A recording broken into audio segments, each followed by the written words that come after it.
ایک بادشاہ بڑا کنجوس تھا، تو اس کے سامنے ایک شخص اکثر آیا کرتا تھا، تو کسی نے اس سے کہا کہ بادشاہ سے انعام وصول کرو۔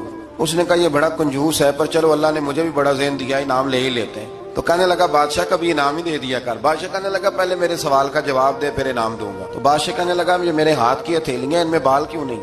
پشت پہ ہے تو ہتھیلی پہ کیوں نہیں؟ اس نے بھی پھر کمال ہی جواب دیا، کہنے لگا آپ سخی بڑے ہیں، وہ دے دے کے نا بال سارے گھس گئے۔ بادشاہ کو بڑا ہی غصہ آیا، پتا تو اسے تھا نا میں کنجوس ہوں۔ غصے سے کے ساتھ کہنے لگا تو تیرے ہاتھوں میں کیوں نہیں بال؟ کہنے لگا بادشاہ تو نے دیا بڑا ہے تو میں نے لیا بڑا ہے، تیرے دے دے کے گھس گئے ہیں تو میرے لے لے کے گھس گئے ہیں۔ تو اس کو اور غصہ آیا، کہنے لگا تو یہ جو سارے بیٹھے ہیں تو ان کے ہاتھوں میں بال کیوں نہیں؟ کہنے لگا بادشاہ تو دیتا رہتا ہے، میں لیتا رہتا ہوں، تو یہ ہاتھ ملتے رہتے ہیں، ان کے مال مال کے گھس گئے۔